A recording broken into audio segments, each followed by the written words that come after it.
I never thought I'd be standing in front of this house again. Not after everything. The porch light flickered slightly, casting a dim glow on the familiar chipped paint of the front door. My stomach twisted in knots as I stood there, debating whether to knock or turn around and drive away. But I knew I couldn't. Not after my mother's frantic call. "Myra, please, it's urgent." "Just come home." Home. What a joke. I tightened my grip on my car keys, feeling the weight of the moment pressing down on me. Behind me, my car sat in the driveway, the engine still warm. I had just dropped off my 10-year-old son, Oliver, at my best friend Kayla's place, promising him, "I'd be back soon. It'll only take a couple of hours," I had told him, forcing a smile I didn't quite feel. The last real conversation I had with my parents was 3 years ago at my grandfather's funeral. Before that, it was the day I turned 18, the day they made their choice. And it wasn't me. I could still hear my own voice from that night, raw and desperate. "But that's my college fund. You promised. You can take out loans like everyone else," my mother had said, her tone firm, her decision final. All so my older brother, Derek, could have the extravagant wedding his fiancée demanded. That night, I packed a bag and walked out, vowing never to come back. I built a life from scratch, worked 2 jobs while putting myself through community college, met Jason, my ex-husband, during my final year. We got married, had Oliver, and for a while things were good. Then Jason decided he wanted something different, which apparently meant leaving me for his assistant. Still, we co-parented well enough, and between child support, my steady job at a marketing firm, and the small apartment I owned thanks to my grandfather's inheritance, Oliver and I were doing just fine. So why the hell was I standing here again? I sighed and rang the doorbell. The door flew open almost instantly.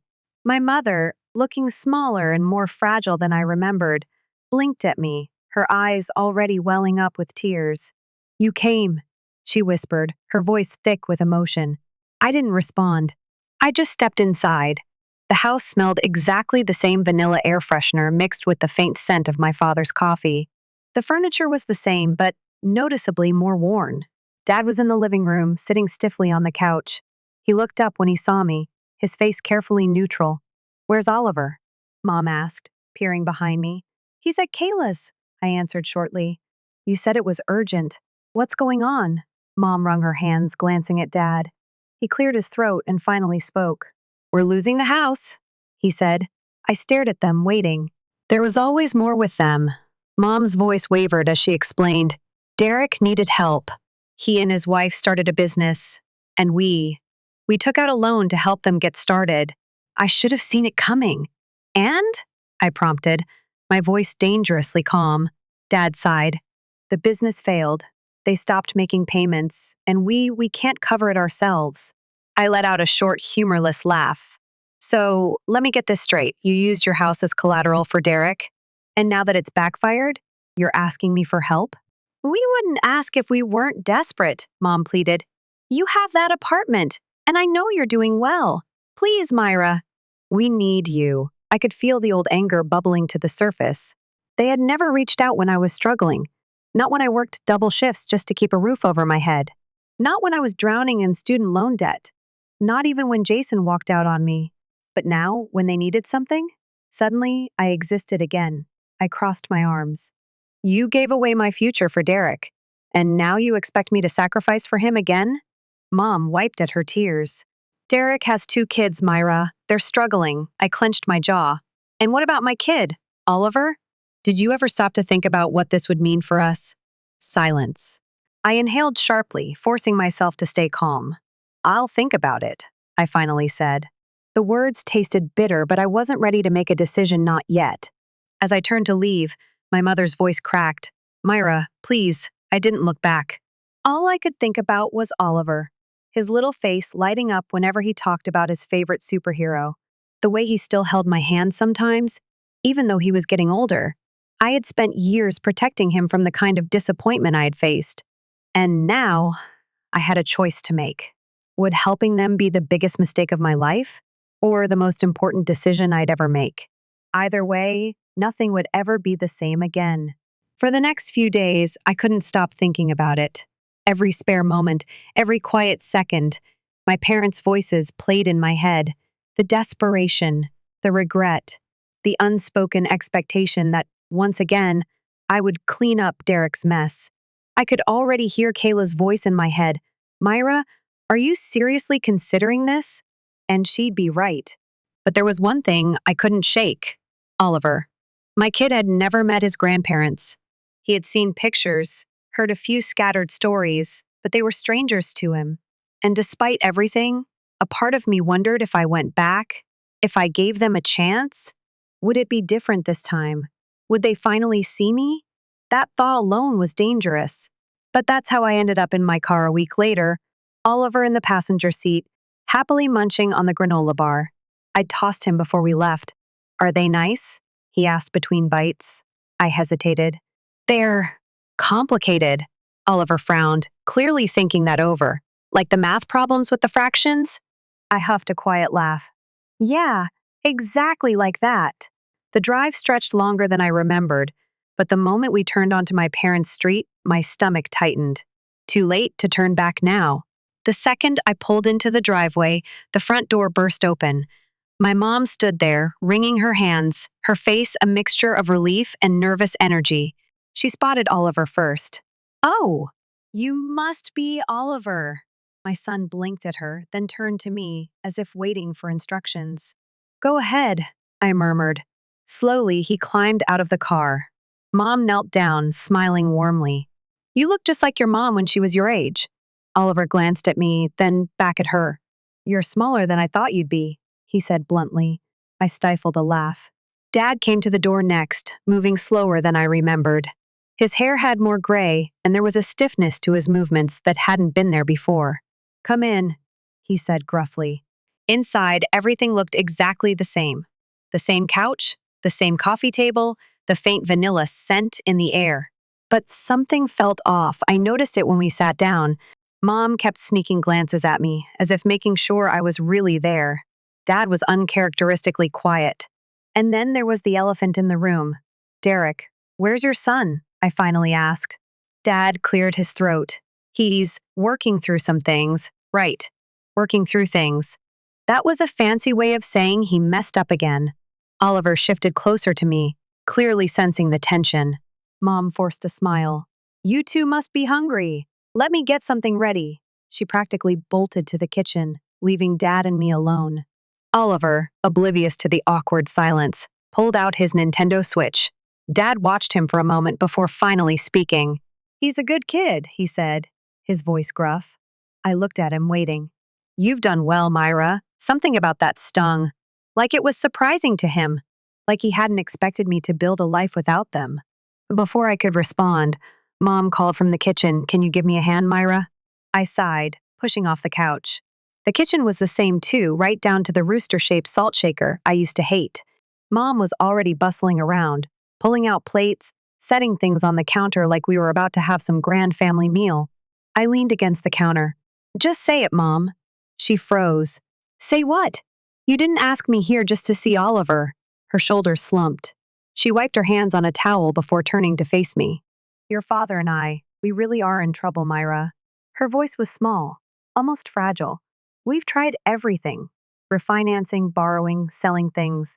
It's not enough. The bank is going to take the house. I swallowed hard. You expect me to fix that? She reached for my hands, but I pulled away. I know we've made mistakes, she whispered. I know we hurt you. But we're family.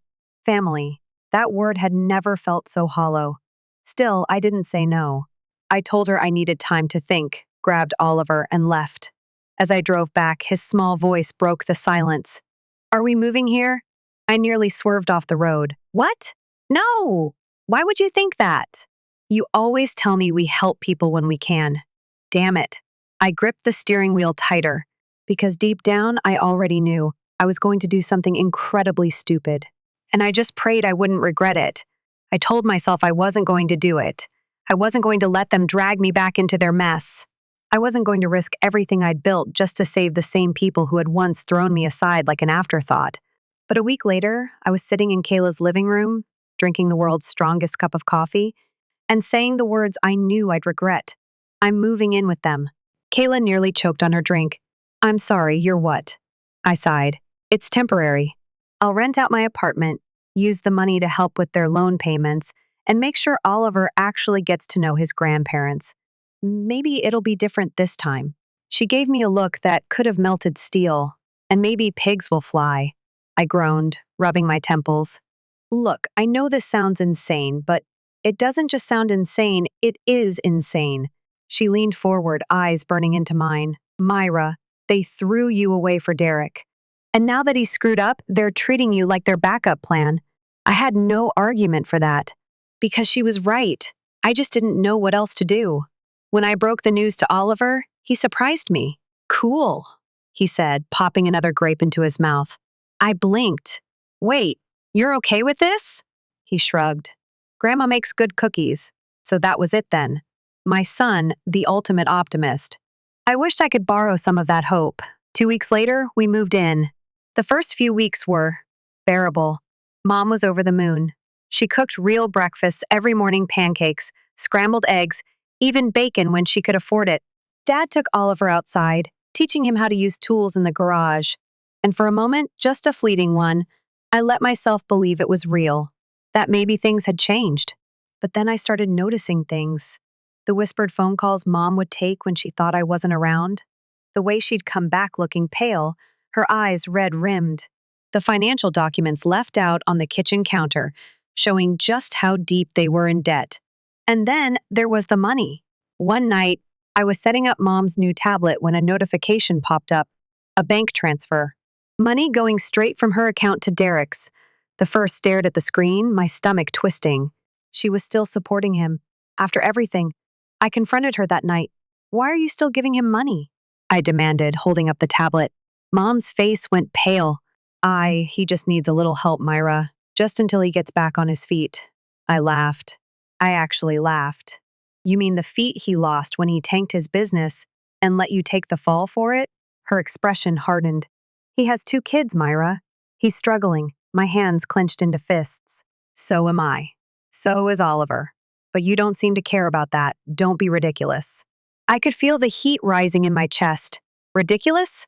Mom, I moved in here. I gave up my home. I'm paying your bills. And you're giving my money to Derek? Mom's eyes filled with tears.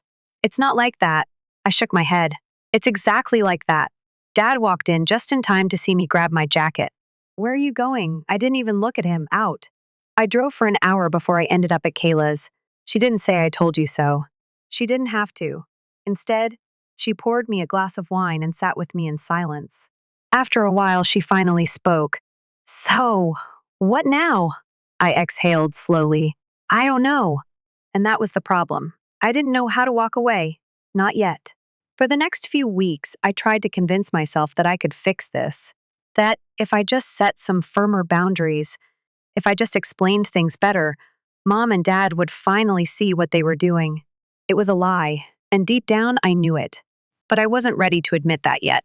So I threw myself into work, taking on extra projects and business trips, anything to be out of the house.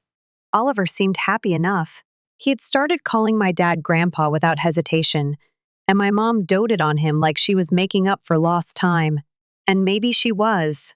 But every time I saw a new transfer to Derek's account, I felt that familiar anger bubbling up.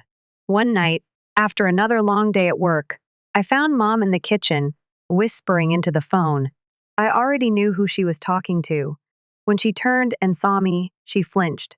Myra, I held up a hand. Don't. Just don't. She hesitated, then set the phone down. He just needed help with rent this month. I let out a slow, bitter laugh. So what is it next month? And the month after that? Myra? No. My voice was firm, sharper than I'd meant. I told you I'd help with your bills, your house. Not Derek's. Mom's eyes welled with tears. He's my son too. I clenched my jaw. And what am I? Silence. That told me everything I needed to know. Things only got worse from there. I started coming home later. Oliver didn't seem to notice he had school, Grandpa, weekend soccer games. But I noticed. Mom had started pulling away from him bit by bit. At first, it was small things. Forgetting to pack his lunch for school. Choosing to help my nephew with homework instead of Oliver. Then it escalated. One night, I found Oliver sitting alone at the kitchen table, staring at his untouched dinner. I frowned, setting my bag down. You okay, buddy? He hesitated. Then, barely above a whisper, he asked, Did I do something wrong? My stomach dropped. What? Of course not. I pulled out the chair beside him. Why would you think that? He poked at his food with his fork. Grandma said I was too spoiled, that I should stop acting like I'm better than Anna and Jake. My blood ran cold. Anna and Jake, Derek's kids. I clenched my fists under the table. She said that to you? Oliver nodded. I just wanted to show her my school project, but she said she was busy helping them. He looked up at me, his eyes uncertain. Are we? Are we in the way? A sharp, unbearable pain settled in my chest. This wasn't about me anymore. This wasn't just my old wounds being reopened. They were hurting him. And that I couldn't forgive. I confronted Mom that night. I was done dancing around the truth. Did you really tell Oliver he was spoiled? I demanded, arms crossed, voice ice cold. She sighed, rubbing her temples. Myra, you're overreacting. No, I snapped. I'm reacting exactly the way I should. My son thinks he's a burden because of you. Her face twisted with something I couldn't quite place. Guilt? Frustration? Then she shook her head. You've always been too sensitive, I actually laughed, and you've always been too blind. Dad walked in, sensing the tension. What's going on? She's accusing me of playing favorites, Mom said dramatically. Dad's face darkened. Jane, oh, don't Jane me, she snapped. Oliver has everything, Myra. A good home, a stable life. He doesn't need coddling. My chest burned. And Derek's kids do? Because he failed again? Mom's lips pressed into a thin line. I turned to Dad. Do you agree with this? He looked away. That was all the answer I needed. That night, I made a decision. I didn't sleep. I barely even blinked. I just lay awake, staring at the ceiling, thinking about every time they had done this to me, every time they had chosen Derek, every time they had made me feel like I wasn't enough. And now, they were doing the same thing to Oliver. I wouldn't let it happen. I refused. The next morning, while everyone was still asleep, I started packing. Not all at once, I didn't want to tip them off just yet, but little by little, I filled boxes. By the time Mom finally realized what was happening, it was too late. You're leaving? Her voice cracked. You're really leaving again? I looked her in the eyes. No, I'm taking my son home. Dad stood behind her, silent, conflicted. Mom's hands trembled. What about us? I swallowed hard. You'll figure it out, just like I did, she gasped, like I had physically hit her. You can't just cut us off like this. I sighed, picking up the last of our bags. Watch me. She didn't stop me. Neither did Dad. They just stood there, watching as I walked out the door, Oliver's hand in mine. And for the first time in a long time, I felt free. The house was silent as I stood in the doorway, Oliver's small hand wrapped tightly in mine.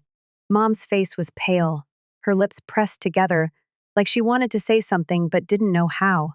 Dad shifted uncomfortably behind her, but he didn't argue. He never did. I waited, giving them one last chance, one last moment to say anything that would make me stay. But they didn't. So I turned and walked out. I didn't cry. I didn't even look back. Oliver was quiet on the drive home, staring out the window as the familiar roads passed by. I could see his reflection in the glass, deep in thought, chewing on his bottom lip the way he always did when something was bothering him. You okay, buddy? I asked gently. He hesitated, then nodded. Are they going to be mad? I sighed, tightening my grip on the steering wheel. Probably. A pause. Then quieter. Do you care? I glanced at him. Do you? He shook his head almost immediately. Not really. Then, after another moment, I just don't get why Grandma likes them more than us. My chest ached. I wanted to tell him it wasn't true. That love wasn't something that could be measured like that. But I couldn't bring myself to lie to him. So I told him the truth. Some people love in a way that's conditional, I said carefully. They love when it's easy, when it benefits them. And sometimes they choose the people who make them feel the most important, even when those people don't deserve it. Oliver frowned. That's dumb. I laughed softly. Yeah, it is. He thought about that for a moment, then looked up at me. Are we gonna be okay? I reached over, ruffling his hair. We already are. And for the first time in a long time, I actually believed it. Moving back into my apartment felt surreal. The moment we walked through the door, I felt something shift inside me. Like I'd been holding my breath for the past 3 years and was finally exhaling. Oliver ran to his room, throwing himself onto his bed like he had just won the lottery. It smells the same, he yelled, muffled into the pillows. I laughed, shaking my head. Glad to know our old apartment smell is a win. As I set down our bags, my phone buzzed. I already knew who it was before I looked. Mom, then Dad, then, surprisingly, Derek. The first stared at the screen, the messages coming in so fast I barely had time to read them. Mom, Myra, please, we need to talk. Dad, just call us back. Let's be reasonable. Mom, Oliver will miss us. Don't do this to him. Derek, wow. Really? After everything we've done for you? I laughed bitterly at that last one. After everything we've done for you. As if they had been the ones making sacrifices. I deleted the messages without responding. They didn't deserve a response. Over the next few weeks, I adjusted to life without them. It was easier than I expected. The money I had been pouring into their bills, now it went toward Oliver, his school, his hobbies, little weekend trips just for the two of us. My apartment, which had once felt small compared to my parents' house, now felt perfect. It was ours. It was peaceful. It was home. And Oliver? He thrived. His grades improved. He started smiling more, cracking jokes that actually made me laugh instead of forcing me to pretend. One night, as we sat on the balcony eating takeout, he suddenly asked, "Are we ever going to see them again?" I chewed my food slowly. "Do you want to?" He thought about it. "I don't know." Then, more quietly, "Do you?" I stared out at the city lights, feeling the weight of his question settle in my chest. "I think. I just want peace," I admitted. "And with them? I don't think I'll ever get it." He nodded, like he understood more than a 10-year-old should. "Then I don't want to go back either." And that was that. A few months passed, and the messages from my parents slowed to a trickle. I heard through the family grapevine that things weren't going well for them. The bank had finally sent foreclosure notices. Derek was still unemployed, still expecting them to fix his problems. A part of me felt bad for them, but not enough to save them. Not anymore. One afternoon, while Oliver was at school, I got a call from an unknown number. I almost didn't answer. But curiosity won. "Myra?" I froze. It was Dad. His voice was quieter than I'd ever heard it. "We lost the house," he said after a long pause. "Your mom and I had to move into a small apartment." I didn't say anything. He cleared his throat. "We miss you." I inhaled slowly. "Dad, I know," he interrupted. "I know we screwed up, and I know I have no right to ask for anything. But your mom, she's not handling this well." I closed my eyes. "I just thought you should know," he finished. That's all. There was something raw in his voice, something real. But it didn't change anything. I swallowed the lump in my throat. I hope she's okay. Then I hung up. And just like that, I let them go. Life moved on. Weeks turned into months. Seasons changed. The messages from my parents stopped completely. The silence was strange at first, like a missing piece of background noise I had gotten too used to. But eventually, I realized something. It wasn't silence, it was peace. Oliver was happier than I had ever seen him. His laughter filled our apartment, no longer weighed down by the invisible tension that had followed us in my parents' house. He made new friends, joined the chess club at school, and spent weekends building Lego cities in the living room. And me? For the first time in my life, I stopped waiting for an apology that would never come. I stopped wondering if they missed me. I stopped hoping they'd change, because I finally understood they wouldn't. And that wasn't my problem anymore. I was at work when the call came. It was Kayla. "Hey," she said, her voice unusually careful. "Have you checked your messages today?" I frowned, minimizing my email inbox. "No, why?" She hesitated. "You might want to." My stomach twisted. "Kayla, just say it." She sighed. "It's your mom. She had a stroke." For a moment, the world just stopped. I couldn't move, couldn't breathe. "Myra?" I forced myself to swallow. "Is she?" She's alive, Kayla said quickly. But it's bad. Your dad called my mom looking for you. He says she's asking for you. I exhaled sharply, gripping the desk so hard. My knuckles turned white. I hadn't seen her in almost a year. Hadn't spoken to her since I walked out of that house. And now she wanted me there. I didn't know how to feel about that. The hospital smelled like antiseptic and old memories. Dad was in the waiting room when I arrived. He looked smaller, like life had finally worn him down. His eyes widened when he saw me. You came, I nodded. How is she? She's awake, he said, rubbing a hand over his face. But she's different. The stroke affected her speech. She's confused sometimes. I swallowed, glancing at the door. Does she know I'm here? She asked for you this morning, Dad admitted. But I don't know what she wants to say. Neither did I. But I had come this far. I stepped inside. Mom looked up immediately, her eyes widening. She looked old, frail in a way I had never seen before. Myra, she breathed. Her voice was weak, slurred slightly, but I still recognized it. I walked to the side of the bed. Hey, Mom. Her eyes filled with tears. You came. I nodded, unsure what else to say. Her hand trembled as she reached for mine. I hesitated but didn't pull away. I'm sorry, she whispered. For everything. It was the first time she had ever said those words to me. And yet, it wasn't the moment I had dreamed of. There was no rush of relief, no grand sense of healing, just quiet sadness. Because I knew she meant it, but I also knew it wouldn't change the past. I squeezed her hand gently. I know. That was all I could give her. And somehow, it was enough. I didn't stay long. There were no dramatic goodbyes, no promises to repair what had already been broken beyond fixing. When I left the hospital, Dad didn't try to stop me. He just nodded, like he finally understood. And maybe he did. Maybe, in the end, we all did. A year later, I stood on the balcony of my apartment, watching the sun dip below the horizon. Oliver sat beside me, sketching something in his notebook. What you drawing? I asked. He grinned, flipping it around. It was a picture of our apartment, but with a big, colorful home sign above it. I smiled. It's perfect. He hesitated, then asked, Do you think Grandma still misses us? I thought about that for a moment. Maybe, I said honestly. But missing someone doesn't always mean they deserve to have them back. He nodded, seeming to understand. I like it better this way. I ruffled his hair. Me too, kiddo. And as the last bit of sunlight disappeared, I finally let go of the past. We were exactly where we were meant to be. Home. Story 2. My name is Tiffany. I'm 23. And up until lately, my life was rather simple. Since my mother died of severe illness a few years ago, the house I received from my grandmother, my mom's mother, has served as my shelter. Following the death of Mom, my dad and I were alone. I made it a point to go see him every Friday after work, even though he lives on the opposite side of the city and the drive is terrible. We made it into a small custom. We would spend the evening watching old movies and talking about Mom while I brought his favorite takeout.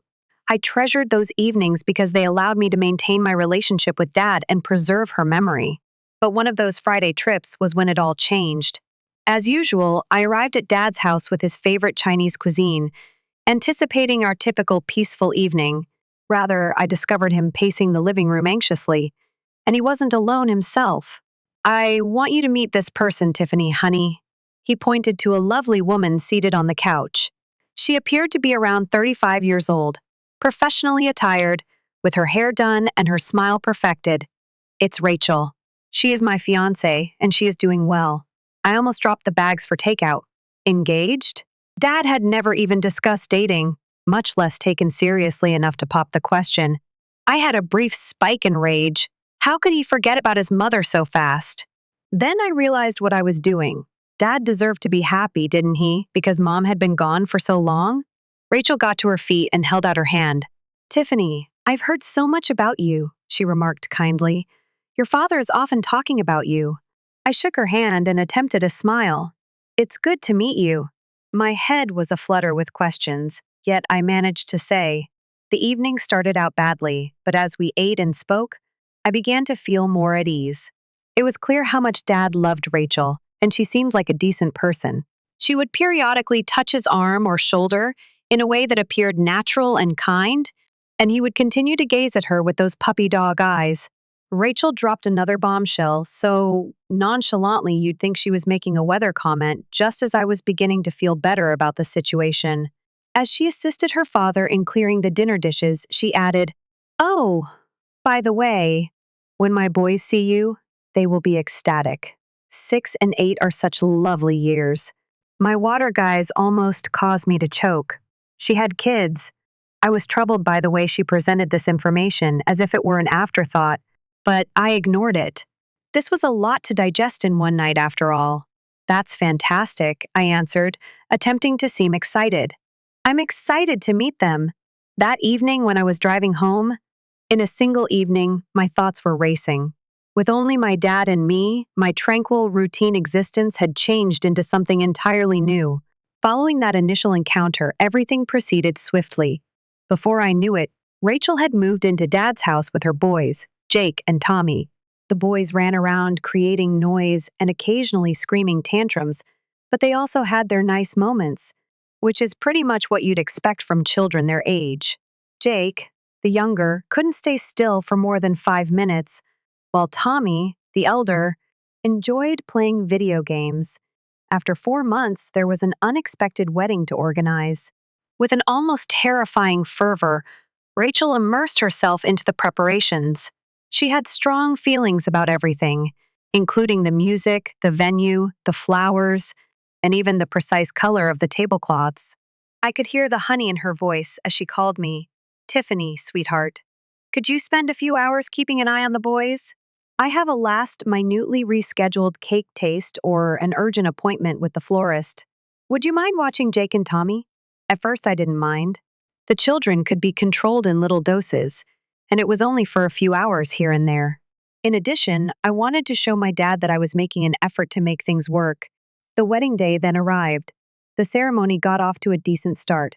The lads were sitting peacefully in their small suits, tidy and well-behaved. However, they became restless as the reception went on. I was tidying up my meal at my table when I noticed Tommy using a spoon to fling peas at his brother. I stated confidently, "Hey guys," as I approached their table. "That's sufficient. Are you going to strike someone?"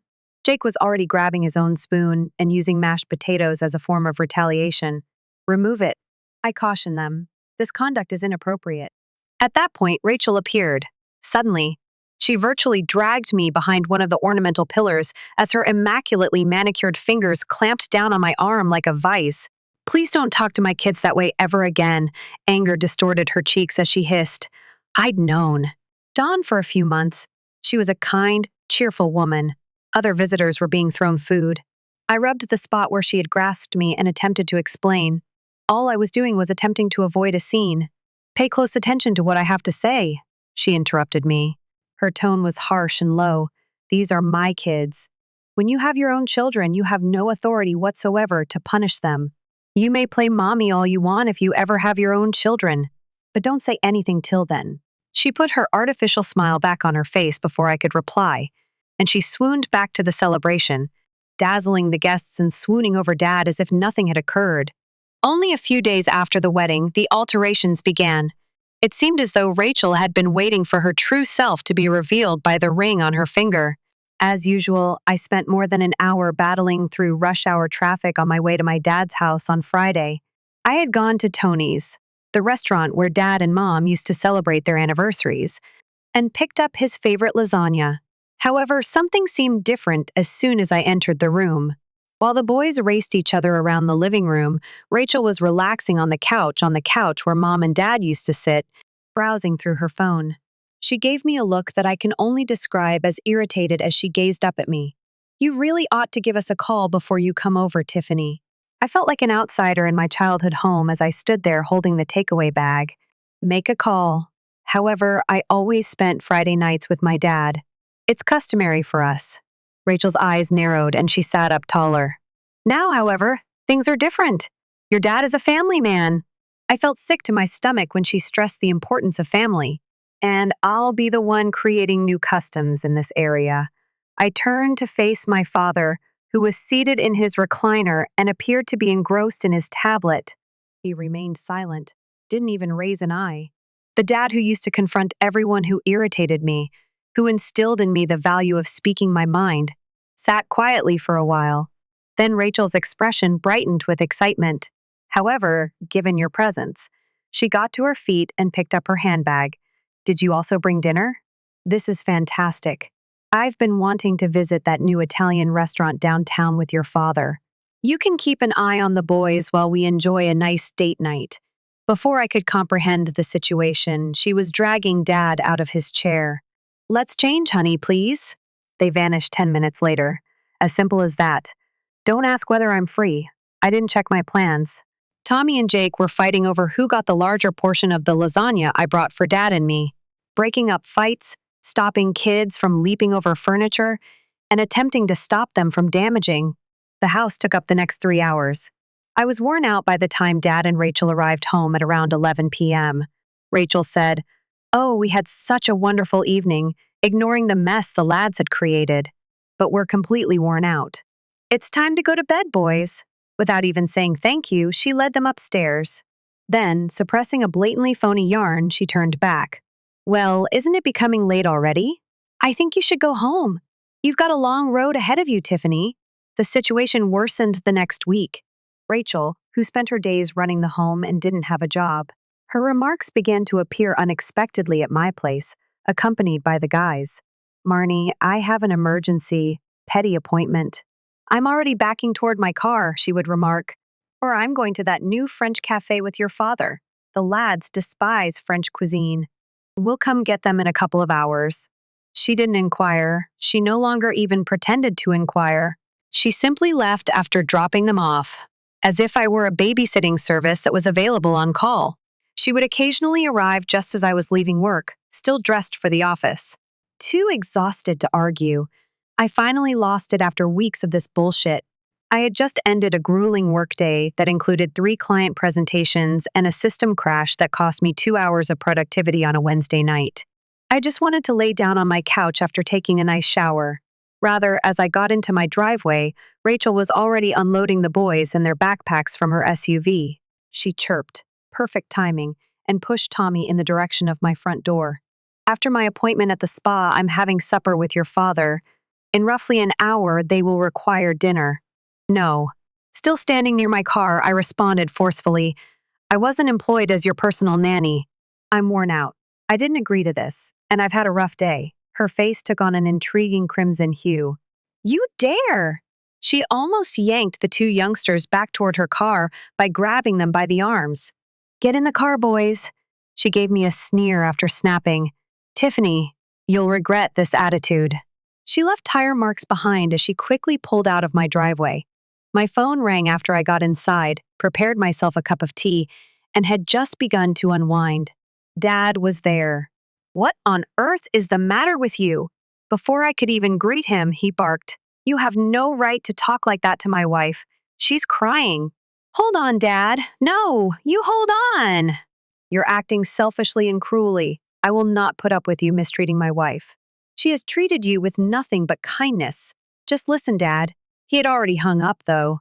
I felt like I had been hit in the stomach as I sat there looking at my phone. My father had never talked to me in such a manner before in my life. There was no communication from any of them for a week. A part of me was pleased to have some peaceful time, but another part felt hurt. I rewarded myself with takeout and a bottle of wine on Friday, anticipating a peaceful evening by myself. I heard sounds coming from inside my house as I was getting out of my automobile. My heart began to race. Was there a break-in?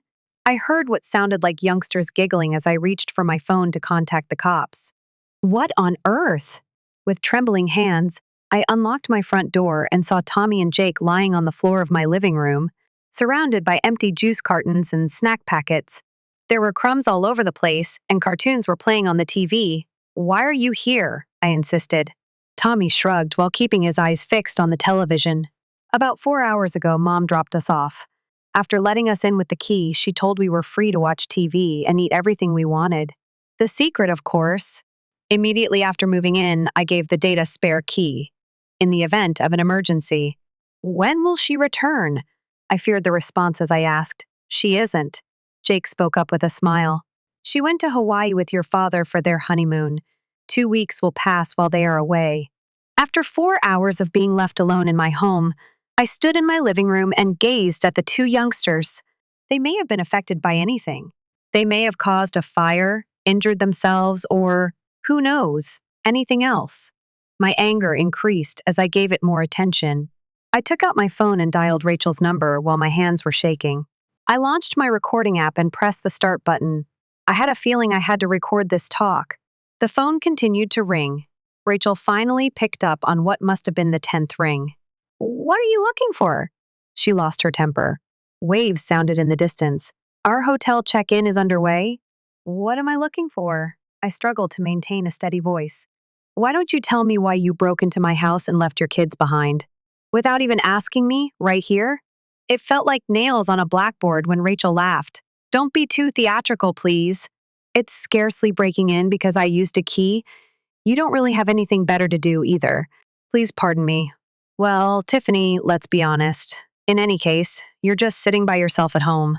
No social life, no lover, and no family of your own. When you eventually discover someone who is willing to establish a family with you, think about this practice." She hung up before I could answer her. I contacted my dad right away. Now my hands are trembling with anger. The second ring caught his attention. "Tiffany, what is it?" He seemed irritated, as if I were disturbing something crucial. "Our goal is to begin our honeymoon." Rachel left her children in my house alone herself, Dad. She stopped making a big deal out of nothing when she broke in while I was at work. He interrupted me. "You try to make things dramatic all the time. Why don't you simply let us have a quiet honeymoon?" "All day I'm at work. I can't watch her kids," I virtually yelled. "I have deadlines, meetings, and obligations." "Then," he remarked dismissively, "get a babysitter. It isn't that difficult." I inhaled deeply while attempting to maintain my composure. "Why didn't you get a babysitter before you left for Hawaii if it's so easy?" "On the ticket, we obtained a last-minute offer." That was his response. Described everything. There was no time for preparations. "Look, I've got to leave. Rachel is awaiting." Click. I was hardly able to comprehend what had just transpired as I stood there looking at my phone. My father believed it was okay to leave two little children alone in the house for hours at a time. He had once grounded me for a week because I had neglected to phone when I was going to be 10 minutes late returning home from school.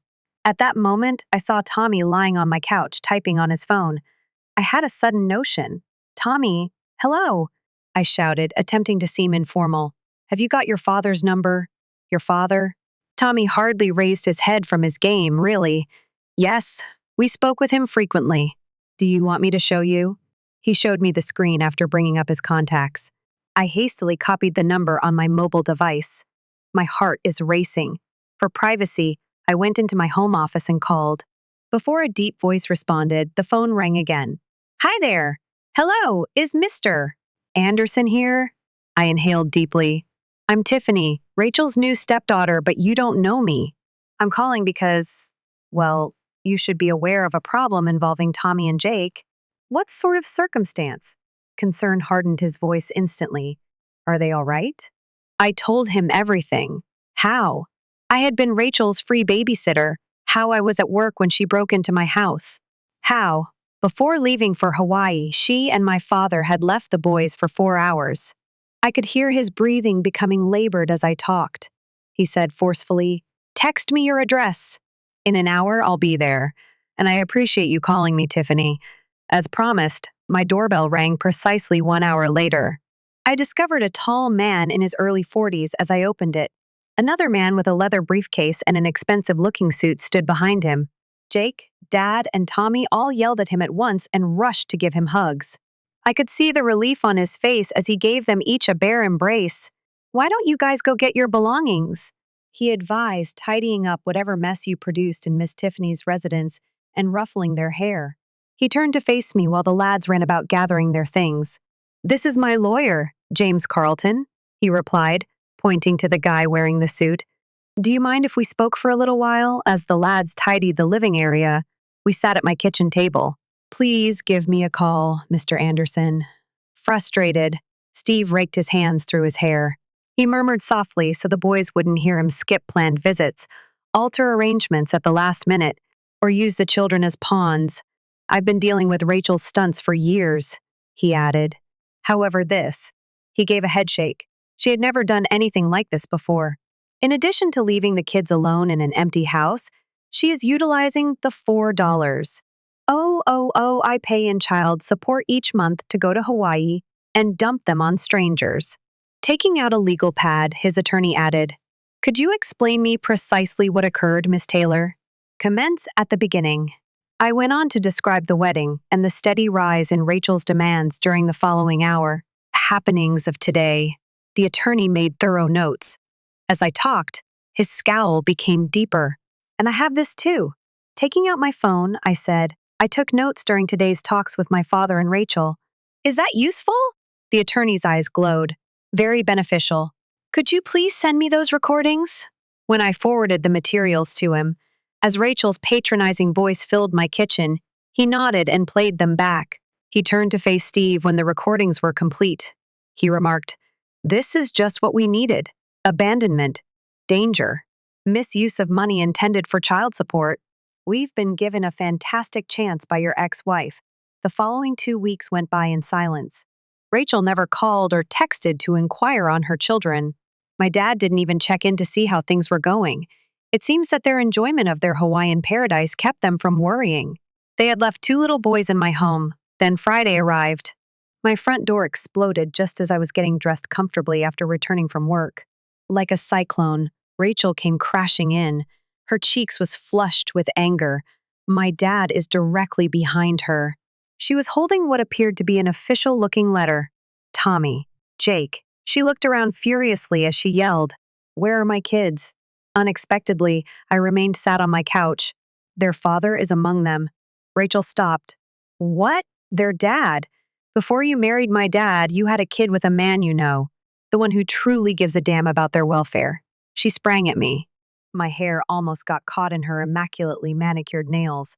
"What a little snake you are! Are you familiar with this?" In my face, she shook the letter. "This is a family court notice. Full custody is the subject of my ex-husband's lawsuit. My parental rights are in danger of being taken away. Perhaps you need to have considered it before leaving your children in a residence that was unoccupied. Using kids as puppets in your games, squandering their child support money on Hawaiian vacations, or confronting her head-on," I responded. She obviously expected my father to stand up for her when she turned to him. His face black with rage, he took a step forward. "I had no idea my own daughter could be so spiteful." He spit. "Out of sheer resentment, you have ruined your stepmother's family. You are no longer, in my opinion, my daughter." Though I maintained a neutral expression, the words struck me like a physical blow. "Dad, I didn't ruin anything. Rachel was the only one that did it." Rachel screamed in anger once again and rushed out of my house. Before he followed her, my father gave me one more look of disdain. 3 weeks later, the custody hearing was held. As I gently narrated everything that had transpired, I could feel Rachel's eyes searing into me from the witness box. The breaking and entering, the desertion, and the casual indifference to her children's safety. The lawyer's face became white as she played the taped phone call I had with Rachel. Her mocking chuckle reverberated across the courtroom. "When you eventually discover someone who is willing to establish a family with you, think about this practice."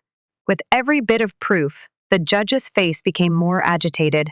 Rachel was slouched in her chair by the time I concluded my testimony. She lost all of her prior cockiness. The decision struck like a hammer. Steve Anderson has been granted full custody. Rachel stopped paying child support right away. A strong warning that her parental rights would be completely terminated if she continued to put her kid in risk. You would think that Rachel would have been humbled by losing custody of her kids, but you would be mistaken. Rather, she began a campaign of harassment against me with my father. My phone would be inundated with texts referring to me by every possible name. They began making calls from other phones after I blocked their numbers. They started to appear at my residence after I blocked those. They would constantly bang on my door. Rachel's high-pitched voice reverberated across the community. "This door needs to be opened. You are a home-destroying bitch." I made an effort to ignore them, but after a particularly difficult work week, I finally had enough. Something broke inside me as the hammering began. I strode over and flung open the door. Do you wish to speak? All right, let's have a conversation. When they barged into my living room, Rachel started ranting about how I had destroyed her life and that she was no longer able to pay for her spa treatments without the child support money. What right do I have to meddle with her family? After listening to her tirade for 30 seconds or so, I turned to my father. Have you finished? I held up my hand, but Rachel had to start before we were finished. I didn't speak to you. I thought of my dad. Dad, hello. Do you recall Mom's house? The one in which you now reside? He blinked, taken aback by the abrupt shift in subject. Mom gave me the house in her will, you know? The one where I've been paying your rent, just out of genuine kindness. He lost the color in his face. Rachel paused in the middle of her tirade, her jaw hanging wide. I pulled myself to my full height and stood up. This is what is going to occur. The abuse ceases. The call ends. Does it then stop? Because I'll evict you before Rachel here can say spa day if they don't. Then, without free housing or child support to maintain your lifestyle, you can both attempt to make ends meet on your wage alone. I approached and held open the door. Mom would be embarrassed by your behavior. Go out of my house now. Rachel snatched her high-end handbag and hurried away. For a minute, my father lingered, appearing confused, then silently followed her. 3 months have passed since then. Since then, they haven't disturbed me. Through the grapevine among the family. According to what I've heard, Rachel is ruining my father's life, whining about their worsened situation all the time. She can no longer use her child support money for herself. It seems that my father's meager income is insufficient to support their way of life.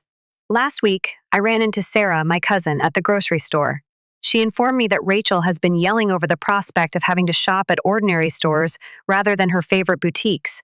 She stated, "My father looks exhausted all the time now, as if he's aged years in a matter of months." Do I feel guilty? To be honest, no. This was my dad's choice. He decided to observe while his wife took advantage of my generosity. When she left her kids in my place, he remained silent. Instead of acknowledging that she was mistaken, he decided to disown me. I have no regrets about what I did. Being the villain in someone else's tale is sometimes the price of sticking up for what's right. That's okay with me. Knowing that those guys are loved and protected helps me sleep well at night, even if my connection with my father suffers as a result. Postscript. My father's house is still mine. I haven't kicked him out yet, too. However, if they ever reopen, it's good to have that card in my back pocket. Story 3. I had no idea that a Christmas meal would have such a profound impact on my life. However, as a 28-year-old Anita, I'm still struggling to comprehend what transpired that night. The beginning of it was rather standard. I brought a handmade apple pie and a bottle of wine to my folks' place, like I usually did during family get-togethers. When I arrived, the home was already crowded with family. The fact that my younger sister, Linda, actually showed up was the biggest surprise. She normally avoids these family gatherings, always griping about how many elderly people discuss their ailments. Everything appeared to be as usual when we eventually sat down to dine. Uncle Bob was already on his second glass of wine. Mom shared her renowned cranberry sauce, and Dad sliced the bird. With Christmas lights sparkling in the windows and the scent of pine needles and cinnamon filling the air, the dining room seemed warm and inviting. Then, with a strange smile I had never seen before, Mom cleared her throat and turned to face Linda. Linda? Why don't you tell everyone about your business idea, sweetie? I had just begun to bite into the turkey when Linda began to speak. There was enthusiasm in her voice. She had never contacted me before. God, oh God, indeed, I have this fantastic plan. I intend to purchase clothing from China. Very affordable, excellent quality products that you may sell here for a healthy profit. I almost let my fork fall. Linda, launching a company. My sister spent much of her time discovering herself and taking photos on Instagram. She hadn't worked a day since graduating from college 2 years prior. However, the entire family cheered and congratulated me before I could even comprehend this knowledge. Martha was talking about how she always knew Linda had it in her, and Uncle Bob was raising his glass to our future prosperous entrepreneur. In addition, my relatives had previously requested family discounts. Then I watched that glance go back and forth between Mom and Dad. You can tell they're working on something by the way that specific pair looks. Growing up, I'd seen it a lot, typically just before they made an announcement that would somehow help Linda at my expense. Anita, Mom remarked in a sickly sweet voice, will you assist your sister in launching her business? Your flat was paid for with your savings. I choked on my mashed potatoes, literally. What? Why is she unable to obtain a business loan? Reaching for my water, I spluttered. Glass. Certain banks provide specialized assistance to budding business owners. All she has to do is present her business idea to them. All of the family members suddenly began speaking at once. While Uncle Bob was talking about family responsibilities, Martha was remembering how her sister had previously assisted her with a far lesser sum. I'm positive. And like bobbleheads, my cousins were nodding along. Consider it, my dear, Mom added, her voice cutting through the crowd. She will repay you with interest once Linda's company succeeds. You'll be able to purchase the city's most opulent apartment. They worked for 15 minutes straight. Whenever I attempted to protest, someone else would interrupt with yet another emotional manipulation or guilt trip. I finally gave up because I was so tired and stressed. All right, I replied softly as I looked down at my so-called meal. I'll lend Linda the cash. As I saw Linda accept congratulations with that smug smile of hers, I felt sick to my stomach from the shouts that broke out around the table. I kept thinking that I had just made a really bad mistake. My phone buzzed a week after that disastrous Christmas meal when I was seated at my desk at work. It was Linda's message. Hello, sister. I hope you remember that you said you would assist me with my business. I've done all the math and need to start with $30,000. When will it be available for transfer? For at least 5 minutes, I gazed at the screen of my phone as my coffee became cold next to me. $30,000. I must have misread this. $30,000. Linda, that's a big sum. You need so much? But why? I texted back, trembling a little. It was practically instantaneous. Anita, I know what I'm doing. Everything has been meticulously calculated by me. $5,000 for the shop deposit, $10,000 for the first month's rent, and $10,000 for the initial inventory. $5,000 for remodeling, $5,000 for staff pay, and $5,000 for marketing. For the initial month plus additional funds for unforeseen costs. Do not be concerned. I'll repay you in full within 6 months, I swear. You are familiar with me. With a heavy heart, I always fulfill my commitments. I launched the banking app, I pressed the transfer button. Seeing the changes in the statistics on my screen, as simple as that. 5 years of prudent saving, of turning down invites to supper and shopping, of completing more tasks at work in a matter of seconds. Completed. I sent Linda a message. You have the funds in your account. God, oh God, many thanks for everything. You are the world's greatest sister. I swear I'll make you proud. I sat back in my chair and placed my phone face down on my desk. Unbidden, memories came pouring back, like when I needed new track shoes for the squad in high school. However, after claiming they couldn't afford them, Mom and Dad bought Linda a brand new iPhone the next week because she was depressed, or when I wanted to take piano lessons but they said it was too costly. Yet 6 months later, they managed to find the money for Linda's horseback riding lessons. Nor was it only our parents. At family get-togethers, Uncle Bob would always give Linda additional cash, claiming that she reminded him of himself when he was younger and that Martha would give her birthday checks twice as big as mine since Linda was still figuring things out. Naturally, our cousins also appeared to be drawn to her because of her gregarious nature and never-ending supply of spectacular tales. Regardless, Linda did steal money from Dad's wallet, skip school to attend parties, and fabricate a story about breaking Mom's favorite face. Someone was always willing to offer an explanation for her. She's simply vivacious, they would say, or she's not yet old. She'll get over it. My own favorite, that is. At least she expresses her desires honestly. Jenny Martinez, for instance, had been my closest buddy. Her grandma had given her this lovely leather jacket for her birthday. The fact that Jenny's garment was more stylish than Linda's had made her envious. I can still clearly recall how it all transpired one day during lunch. I caught Linda skulking by Jenny's locker. At the time, I didn't give it much thought. I ought to have. Jenny arrived at school in tears the following morning. Permanent ink and what seemed to be nail paint were all over her jacket, ruining it. I recognized the perpetrator right away. The previous evening, I had noticed the same shade of nail paint on Linda's dresser. However, before Jenny could even report the incident, Linda broke down in tears in the middle of the corridor, complaining that Jenny had been cruel to her all year and that she was going to blame her for damaging the jacket.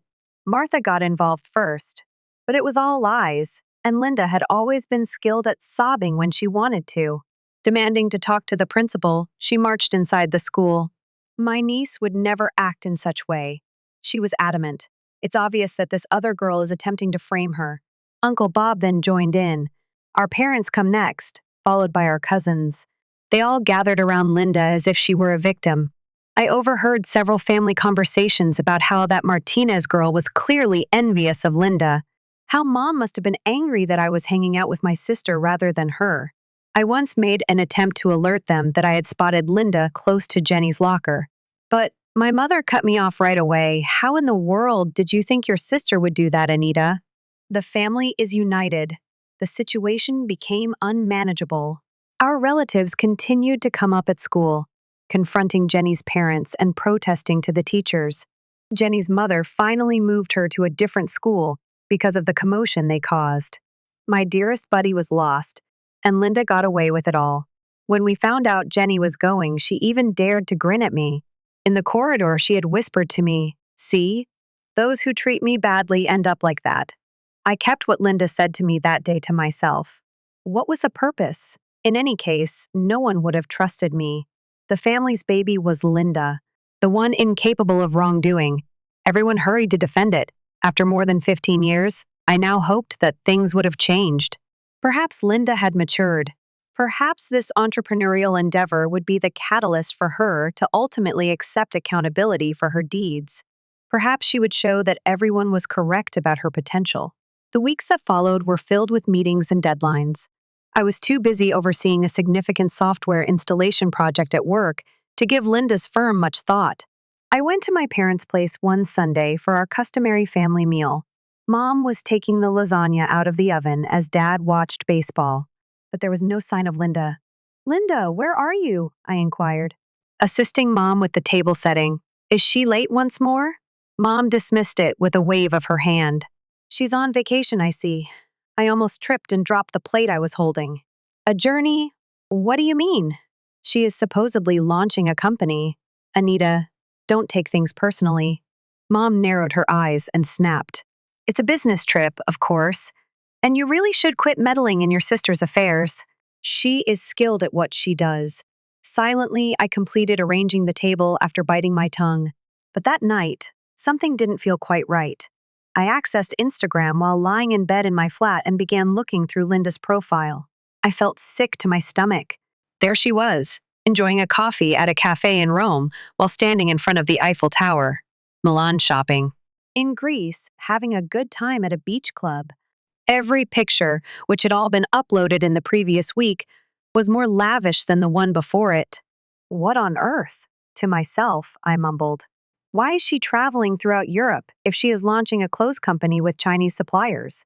That night, I didn't get much sleep, and I returned home as soon as I noticed Linda had posted. I gave her a call. "Hello, sister." She spoke in a cheerful tone as if nothing were wrong. "How are you? How did your journey go?" Trying to seem unbiased, I asked. That easy chuckle of hers was gone. "God, that was incredible. Do not be concerned. I gave everything careful thought. In fact, I had a meeting with this amazing European apparel provider. They are going to be ideal for the company." European vendors.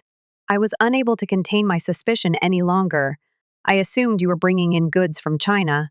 Your entire business model was that? Plans are subject to change. Anita.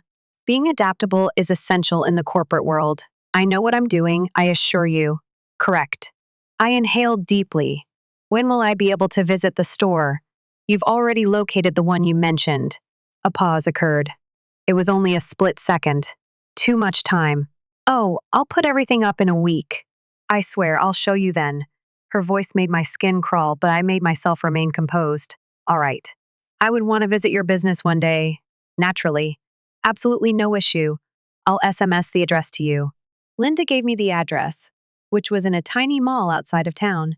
My parents' vehicle was already in the parking lot when I pulled up. They were here, of course. Without her cheering group, Linda never did anything. Despite its modest size, the room was surprisingly well organized. The walls were lined with clothes racks. In addition to a comfortable sitting area with a coffee maker in the corner, there were a few mannequins dressed in fashionable attire, and everything seemed flawless. Excellent. Isn't that incredible? Linda spun throughout the shop. Take a look at these things that my source sent me. She pointed to a dress rack. The accessories area will be located over here. Oh, and I'm considering placing a counter for cosmetics here. Mom brushed away what appeared to be happy tears. My baby is a true entrepreneur. Sweetheart, I always knew you had it in you. Unlike some people, Linda isn't content to just work for others, she said, glaring at me. She is paving her own path in life. I tasted blood as I bit my tongue so hard. This was only made feasible by the $30,000 I had invested. However, no one should ever admit that. What time do you open? I ran my palm over a sweater rack and inquired. They were pleasant, very pleasant. High-end fabrics and designer brands. A business concept that initially called for low-cost imports from China was not quite what I had anticipated. Linda responded hazily. Oh, soon, hurriedly shifting the topic to her ideas for the storefront display. I continued to constantly monitor Linda's social media accounts for the following few weeks. Numerous posts featured Linda at upscale dining establishments, at spas, and flaunting brand new purses and shoes. However, there's no word on when the retail mail will arrive. Announcements. No business updates, no previews. Her business endeavors were not mentioned at all. After that, I went to my folks' place for another Sunday supper. I sensed something was wrong as soon as I went in. Mom hovered over Linda with a box of tissues while she sat at the kitchen table with swollen, red eyes. What's the matter? I inquired. Even so, I had a sneaking suspicion of where this was going. Anita, oh. Linda started crying again. Everything is disintegrating. Before we can open, the store needs to be renovated, and the supplier raised their pricing. Furthermore, I was unaware of all these permits. If I don't get another $20,000, the business will fail before it even gets started. In fact, I laughed. I was unable to resist. Are you serious? 20,000 more, Mom gasped Anita. How are you able to be so mean? Your sister is having a crisis. Emergency? The store hasn't even been launched by her yet. Would you mind presenting me with any company documents, acknowledgments, anything? It's unbelievable that you don't have faith in your own sister. With a voice full of displeasure, Dad joined in. Following everything that we have done for you. I glanced around the kitchen at my disapproving father, my sister, and my mother, who were all sobbing. Growing up, I had seen this situation 1,000 times, and I knew precisely how it would finish with hands shaking. I took out my phone and launched the app for my bank. In seconds, another $20,000 was lost. Now, Linda's account has more than half of my savings. Many thanks for everything. As Linda gave me a hug, her weeping mysteriously stopped. You are the world's greatest sister. You won't regret this, I assure you. I was idly browsing Instagram during my lunch break 2 weeks after I sent in the second amount of money when I noticed it. I bit into my sandwich as my hand froze. Linda was posing in what appeared to be a medical office. There are clear indications of recent cosmetic surgery on her face. The finest investment is an investment in your beauty, according to the text that appeared alongside the picture. Change. Love yourself. I dropped my lunch upon the desk, got $50,000. My money, $50,000. There was also my sister, who had just had what appeared to be a nose operation and maybe more, boasting on social media about investments. In a panic, I perused her other previous entries: Singapore's drinks, Bali's sunset yoga, and Dubai's designer shopping bags. I could hardly grasp my phone since my hands were trembling so much. I required concrete evidence that she had defrauded me. I knew precisely how this would turn out without it. Linda would weep. My parents would stand up for her, and I would once more be portrayed as the envious, unhelpful sister. Finding David Chen, a private investigator with expertise in financial fraud cases, took me 3 hours of investigation. His charge wasn't inexpensive, But at this time, money didn't matter to me. My sister claimed to have used $50,000 to launch a business, but I need to know exactly what she did with that money. When we first met, I told him, every purchase, every journey, every transaction, everything. For me, those 3 weeks were the longest of my life. I had trouble eating and sleeping. My stomach twisted every time my phone buzzed with a new social media notice from Linda. David finally summoned me to his office. A big binder was waiting for him on his desk. Without introducing himself, he opened the folder and remarked, "Your sister never intended to start a business. Every dime you deposited to her account has been tracked down by me. Are you curious about the whereabouts of your money?" He started to spread out the paperwork one by one after I nodded. Credit card receipts and bank statements, itineraries for travel, medical expenses. $20,000 were spent on cosmetic operations, mostly lip augmentation and nose contouring. Travel abroad cost an additional $15,000. In the last 2 months, I chronicled travel to 7 different nations. The remainder was spent on upscale hotels, dining expenses, and shopping excursions. I was feeling ill, and David produced a 1-day rental agreement from the business she showed us. In particular, the day she showed you. By the way, the clothes were also leased. The following day, everything was given back. He thrust the folder in my direction. I've put everything together in one thorough report, including trip documents, bank information, rental agreements, and medical bills. Everything is here. Your sister intentionally committed fraud. I sat looking at the pile of evidence for a long time. $50,000. Having my own home album is my dream. Order for Linda to obtain a new nose and travel the world taking selfies. As I came up the driveway, I could hear laughing coming from inside my parents' house. Since it was Thursday afternoon, the customary family get-together was expected. Excellent. Allow everyone to attend this. I pushed in the front door without knocking, and the folder felt heavy in my hands. Uncle Bob and his beloved recliner were in the living room, along with Martha and her regular gossiping. My cousins were all over the place using their phones.